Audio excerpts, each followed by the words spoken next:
আসসালামু আলাইকুম। Friday blog বিডির এর পক্ষ থেকে আপনাদেরকে সবাইকে জানাই স্বাগতম। আলহামদুলিল্লাহ, আজকে আরও একটি নতুন ব্লগ ভিডিও নিয়ে হাজির হলাম। আজকে আমি চলে এসেছি একটি আবাসিক হোটেলে। আর হ্যাঁ, আজকে আমার মিশন বেডশিট পাড়া। এই ভিডিওতে আপনাদেরকে দেখাবো হোটেলে সাধারণত কিভাবে বিছানাগুলো পাততে হয়, সেটাই এই ব্লগ ভিডিওতে আপনাদেরকে দেখাবো। আর আমার জন্য হঠাৎ এই হোটেল ডিউটির দিনটা কেমন ছিল, ভিডিওটি সম্পূর্ণ দেখুন, তাহলেই সব কিছু বুঝতে পারবেন এবং দেখতে পাবেন। ভাই, মজাও আছে, একটু ফানিও আছে, তাই ভিডিওটা সম্পূর্ণ দেখলে সব কিছু বুঝতে পারবেন। তো এই ব্লগ ভিডিওতে আপনাদেরকে দেখাবো বেডশিট হোটেলের কেমন করে পাততে হয়। ইনশাআল্লাহ আপনারা ব্লগ ভিডিওটি সম্পূর্ণ দেখবেন। আর ব্লগ ভিডিওটি অবশ্যই আপনাদেরকে ভালো লাগবে, কন্টিনিউ করে দেখতে থাকুন। ইনশাআল্লাহ ভালো লাগলে আমাদেরকে কমেন্ট করে জানাবেন। তো ফাইনালি আমার বিছানা পাড়া কমপ্লিট, কেমন হয়েছে অবশ্যই কমেন্ট বক্সে জানাতে ভুলবেন না। এখন আমি দেখতে পাচ্ছেন এখানে দুইটা বালিশের কভার আছে, দুইটা বালিশের কভার লাগাবো। আর বালিশের কভারটি পুরোটা লাগানো হলে আপনাদেরকে দেখাবো বালিশের কভারটি লাগানোর পরে কীরকম দেখতে লাগে।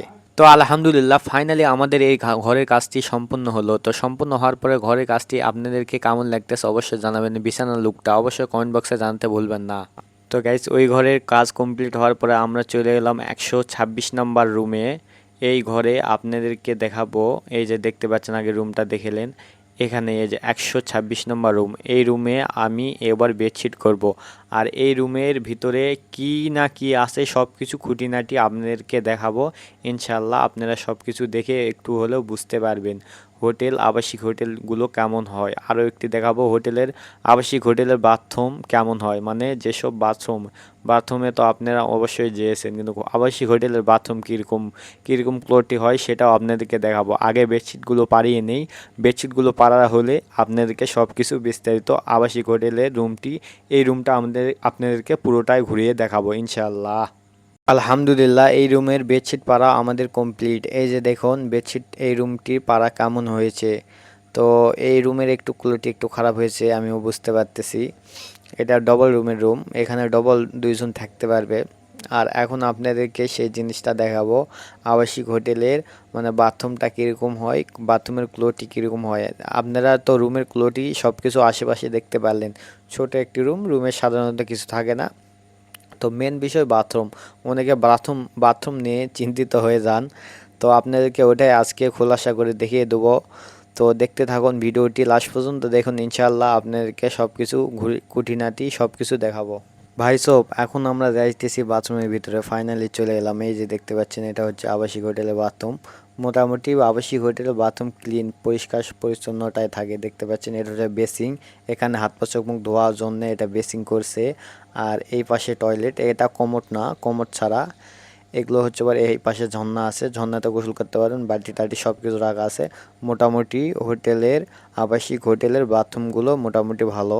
তো আপনাদেরকে দেখতে পাচ্ছেন আর দেখতে পেলেন আবাসিক হোটেলের বাথরুম মোটামুটি ভালো। তো এখন আমরা ওই ঘর কমপ্লিট করার পরে এখন আমরা চলে এলাম 126 নম্বর রুমে। না, সরি ভুল হয়েছে, 125 নম্বর রুমে। এটা হচ্ছে 3 বেডের রুম। 3 বেডের রুমটা আপনাদেরকে দেখাইতেছি। এই যে দেখেন, এই পাশে একটা বেড, এই পাশে একটা বেড, আর এই যে বাথরুমের সাইডে একটা বেড। এটা হচ্ছে 3 বেড। আর এটাতে আমি বেডশিট একটু পারবো। এই বেডশিট পারার পরে কীরকম লাগে অবশ্যই আপনারা জানাবেন। আলহামদুলিল্লাহ, আমার সম্পূর্ণ কাজ কমপ্লিট। এই যে দেখতে পাচ্ছেন এই পাশে এখানে বেডশিট করে ফেলছি, এখানে বেড করে ফেলছি। তো ফাইনালি ব্লগ ভিডিওটি আপনাদেরকে কেমন লাগলো অবশ্যই জানাবেন, জানাতে ভুলবেন না।